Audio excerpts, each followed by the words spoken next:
DeSoto and the DeSoto Plymouth dealers from coast to coast present Groucho Marx in You Bet Your Life. And now, here he is, the one, the only...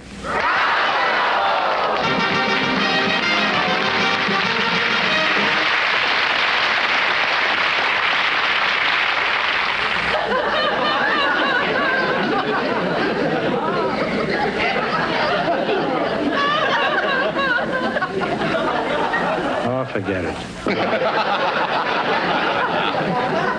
I have some happy news for you tonight, George. I'm expecting a little stranger at my house. That's why I was knitting. It's true. My avocado tree has come into blossom this morning. Well, here I am again now, coming out of my winter hibernation with a chance for each of our couples to win up to $10,000. And if any of them say the secret word, our duck will come down here and pay them an extra $100. This is the word right here. Oh, Groucho, we'll meet our first couple in just a few moments. But right now, here's something that I think you'll find quite interesting. Groucho, we have a married couple standing by. They're Mr. and Mrs. Guy Hatfields. So, folks, go in, please, and meet Groucho Marx. Welcome to You Bet Your Life. Say the secret word and divide an extra $100. It's a common word, something you see every day. Mr. Hatfield, and I presume Mrs. Hatfield. Now, Mrs. Hatfield, I'll start with you. And I may finish with you, too. What is your first name? Valentina. Valentino? Oh, are you any relation to Rudolph? You mean Rudolph Valentino? No, I mean Rudolph, the red-nosed reindeer. Where are you from, Val? I'm from Vladivostok, Russia. Vladivostok. Well, where did you go when you left Vladivostok? Minks, or Pinks? No, my parents took me to China. China? Did you meet a fellow there by the name of George Fenneman? Never, no, never did. His folks come from there, you know. Now, you're a Guy Hatfield? Now, where are you from? G? Is that how you pronounce it, G? Guy. Guy. Uh-huh. Are you from Paris? No. Are you from Dixie? Well, yes, I'd like to say I'm from Dixie. Well, go ahead. Feel free to say this. I was born at Anderson, Missouri, but when I was about 7, we went to Logan, West Virginia. Why, didn't you like Truman? Well, that is the headquarters for the Hatfields. You're one of the Hatfields? Yes, I'm one of the Hatfields. You mean the McCoyans and the Hatfields? Yes. Really? Are you a real, genuine Hatfield? Yes, I'm real Hatfield. What about you, the genuine, real McCoy? No, don't call me a McCoy. I'm the real Hatfield. How did this Hatfield-McCoy rhubarb get its beginning? Well, back before the Civil War, a McCoy hog got in the Hatfields' McCoy corn. what? Hog. Oh, a hog. Uh-huh. And the Hatfields put the hog up for damages. The McCoys had to pay for the damages it had did. And that made them angry with the Hatfields, so they insulted a Hatfield girl at a dance, and her escort took it up and shot a McCoy. So when they came after the boy, the Hatfields took it up from there. Mm-hmm. And the McCoys, too, huh? Yes, uh-huh. Well, how bad did the fighting get? I mean, what were the casualties? Well, there was about 300 Hatfields killed. Wait a minute, 300 Hatfields killed because one McCoys. pig got in the corn? Mm-hmm. 300 Hatfields and McCoys. And which got killed the most, the Hatfields or the McCoys? Well, they claim more McCoys. What did you do? Did you chalk them up on a blackboard or something? Or did you have one of those things that they have in a pool room? It was mostly trees. Huh? It was mostly trees. Trees?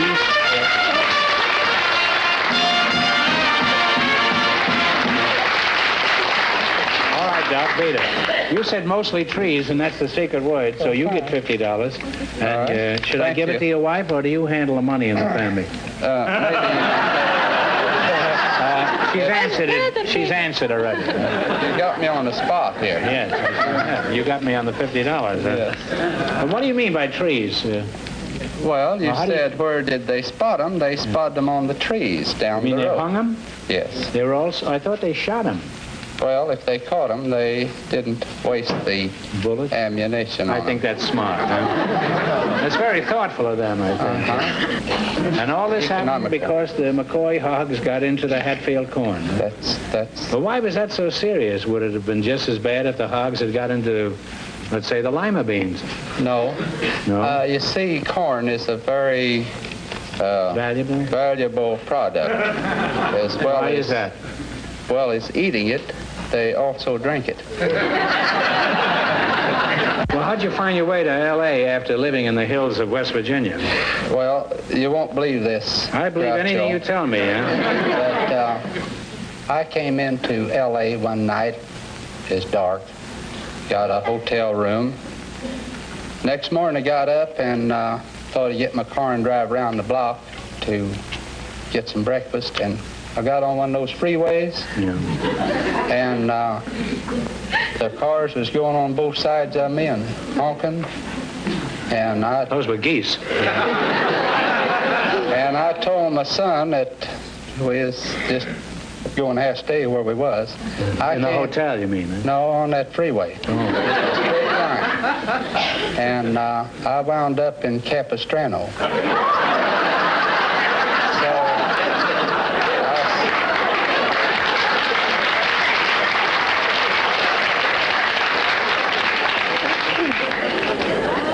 Did you arrive with the Swallows, or were you later? Well, what happened after that? Well, I landed in San Diego. And that's where you live now? Yes. And are you gainfully employed in San Diego? Yes, I'm employed by... moonshine? No, I'm a builder. A builder? I've been at building practically all my life. Mm-hmm. I plan to build my own deluxe homes for people in the South in a short while. Oh, you're going back south? Southern California. Oh, you don't miss the mountains? Yes, I do miss the stills and the shooting and everything and the romance? I miss the mountains. If you've ever been in West Virginia, you have to stand in the middle of the road and look straight up to see the sky. And about the only flat place is down in the road. Yeah, well, we played in Wheeling. That's West Virginia. And no act ever went flatter than we did in Wheeling, West Virginia. Now, Valentino, what do you think of the Hatfield-McCoy feud? Oh, Groucho, this is just a little family quarrel. Yes, that's true. How did you meet Mr. Hatfield? In the mountains? No, some friends introduced us. How'd you get along at first? Did you get along well?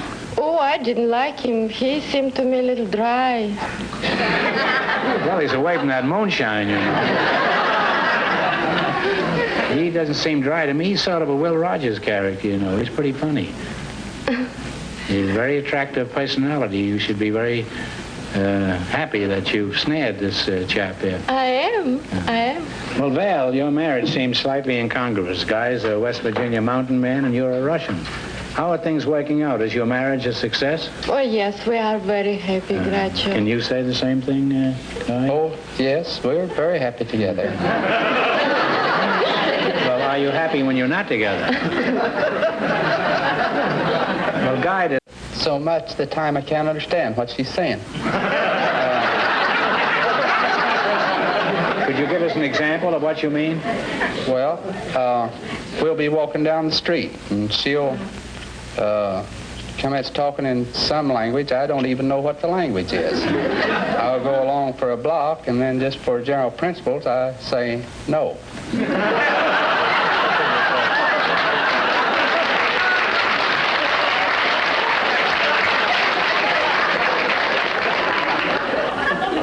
Your luck, Guy. Any husband who can't understand what his wife's talking about is way ahead of the game.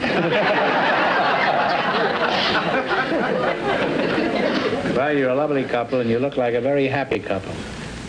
And what language does she speak normally when you're talking together? Well, I understand, but people who can understand languages, that she speaks Russian and German and Chinese and Japanese. You mean you don't speak any of these languages? I don't even speak good English.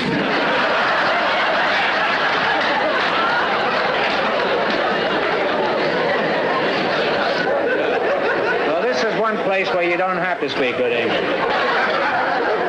Well, if we spoke good English up here, people would think it was one of those Sunday intellectual shows, and they'd switch to another station. Well, it's refreshing to see a married couple who get along as well as you two, and if you ever start understanding what you're saying to each other, my advice is stop talking and start ducking. Now, let's see how good you are on the quiz. Are you ready? Well, Groucho, Valentina being a Russian and not understanding English too well, and me a hillbilly, could our children answer the questions for us? Where are they, home? No, the children are in the audience. How many children have you got stashed away out there? Two. We have a son and a daughter. We had a woman ask us that 5, 6 years ago, and she asked if her children could help, and I said yes, and she brought out 19 kids. And then they didn't win anything. Well, let's see the kids. Would you, the two children stand up and come on down.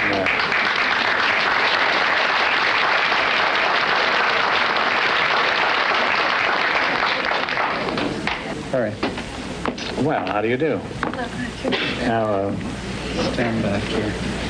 what is your name? Lilo. Lino? Lilo. Lilo. Yes. And what's your name? West. West? West, W-S. W-S. Are you both Hatfields, or is one of you a McCoy? No, I'm Dinkhouse. You're a what? Dinkhouse. You're a Dinkhouse? Yes. What's a Dinkhouse? It's my name. It's a German name. Well, that clears it up. How is it you got different names? My mother married again. My mother married Mr. Hatfield, and Oh, well, I think she showed very good judgment. And what name do you sail under? I'm a Hatfield, too. Oh. Do you know these people? No, I don't. I'd like to have you youngsters meet Mr. and Mrs. Hatfield. You two. All right, let's play You Bet Your Life now. And Guy, you and Val step over there and sit down. You got a chair around there? Uh-huh. yes. Keep your fingers crossed. Here, over here. You got your squirrel gun ready in case they don't win any money? All right, you selected Earth, Sea, and Sky. I'm going to ask you some questions. If you miss 2 in a row, you're out. If you get 4 in a row right, you win $1,000. Now, ocean tides are affected by what heavenly body? The moon. I was going to say Jane Mansfield. You now have one right. What do you call the path of a planet? Orbit. Orbit is right. Huh? You now have 2 right. Planets shine by reflected light only. What do you call heavenly bodies which shine from their own lights?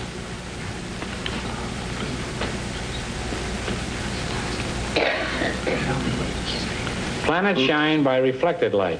What do you call heavenly bodies which shine from their own light? Luminous. No, that's called the name of the kind of a it's body. a star. Star or sun. Oh. You now have 3 right. Get the next one right, and you'll have $1,000. Which of the planets is known as the red planet? Mars.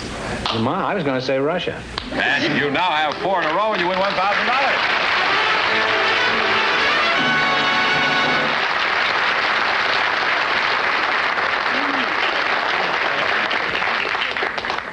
Do you always bring these kids along when you have a tough job facing you? Well, you won $1,000, and you can keep it and quit, or else you can come back later and try to double your money. You may even get a chance at 5 or even 10,000. So go over there and sit down and think about it, and thanks for being on the show. Thank you. Thank you.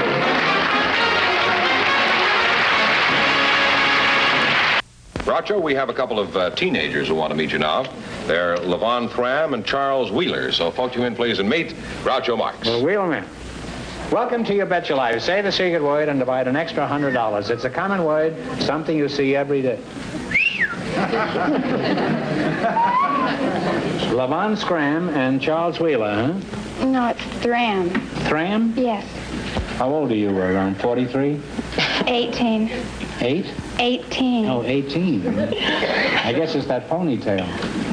I thought you were Silky Sullivan. Levon, you go to school? Yes, I do. I go to Glendale College. College? Yes. What plans do you have for the future? Are you studying to be a well-known figure, like a car hop? No, I plan on becoming a lawyer. A lawyer? That's a worthy ambition. Why did you decide on the law? Have you been reading the life of Chief Justice Marshall? No, a friend of my father's is a lawyer, and he's always been talking about his cases, so they've interested me, and I wanted to become one. You say your name is, what did you say your name was? Charles Jackson Wheeler, sir. It's a lot to handle. I'll just call you Chuck, huh? Does that have your official approval? Well, no, Chuck sort of bugs me. Why don't you call me Jackson? It's more dignified. Chuck sort of bugs you? You want to be dignified? Okay, Jackson. As far as I'm concerned, you're Solid Jackson. How old are you, Solid Jackson? 15, sir. And you want to be dignified? Yes, sir. At the rate you're going, when you're 20, you'll be ossified. By that time, you'll be known as Stonewall Jackson. What does bugs me mean? I don't understand that. Well, I mean like you don't dig it. You don't like it, in other words. Where'd you go to school? I go to Hoover High School. What would you like to be when you get out of school, assuming that you ever will? I think I'd like to be a doctor. A doctor, huh? You could be a doctor, you know. You marry a girl, and then she could be well for nothing. And That's right. she could marry a minister, and she could be good for nothing. You know, that joke is 50 years old. And from the response I got, I suspect you all knew it, huh? What kind of a doctor do you want to be? Horse? No, I think well, I got a lot of time now, but I think I might be interested in surgery, possibly brain surgery or something. On a like horse? That. No, Horses don't have any brains. If they had, they wouldn't run around a track and let people win money on them. They don't get anything. Are there any doctors in your family at the moment? Well, not at the moment. My great-great-grandfather was a lawyer, big lawyer, real large, came on real strong in the Mideast. He was real large? What did he weigh, about 300? No, sir. You mean he was important? Yes, sir. You talk sort of beatnik, don't you, huh? Do you dig that beatnik stuff? No. No. You like him? Oh, he's very nice. That's a very careful appraisal. It's like when you try to sell your house to somebody. The kind of reaction you get from the real estate agent. What does your father do, Jackson? Oh, he's a television MC personality. Oh, I didn't know there were any, huh? I thought you had a shifty look when you came out here. What is his name, George Goebel or Pinky Lee? No, Jackson Wheeler. Jackson Wheeler? Oh. What kind of a show does he have?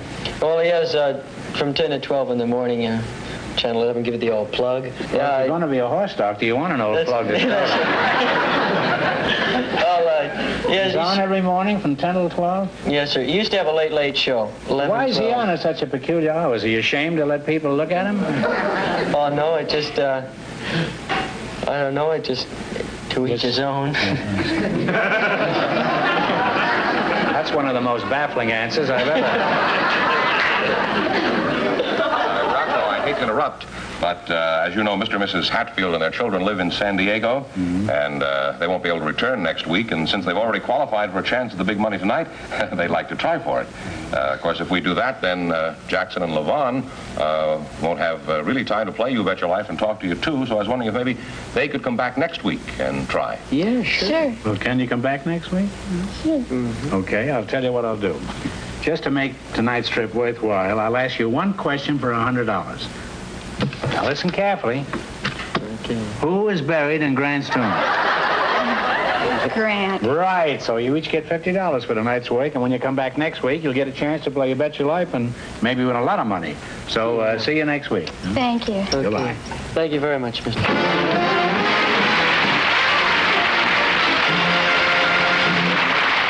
All right, here are the Hatfields. Would you come in? This are the children, right? Wesley and Lilo? Now you won $1,000 so far. If you decide to try for the big money and you fail, you wind up with a total of $500. What are you going to do? We're gonna try it. You're going to go ahead, huh? Okay.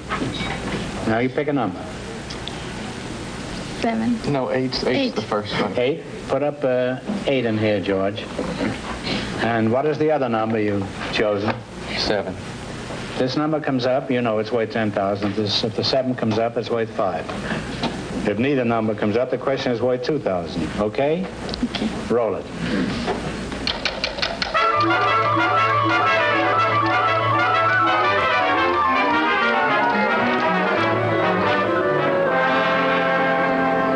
numbers were 7 and 8, and it came up 3. So this question is worth $2,000. The Nobel Prize for Literature in 1958 was awarded to Russia's Boris Pasternak. His novel, Critical of Communism, became a bestseller. For $2,000, what is the name of this much publicized book?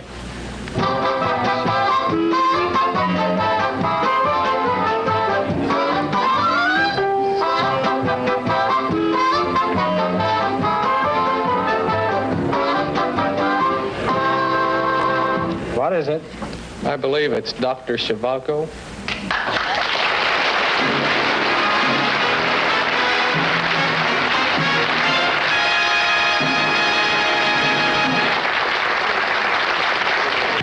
Well, you've won $2,000. Am I right, Joe? Yes. Now, what are you going to do with the swag? We're going to put the money in the business. In your business? In my business, yes. Building houses. I see. Well, you couldn't put it to a better use. Congratulations, and thanks to the entire family for being with us. You bet your life.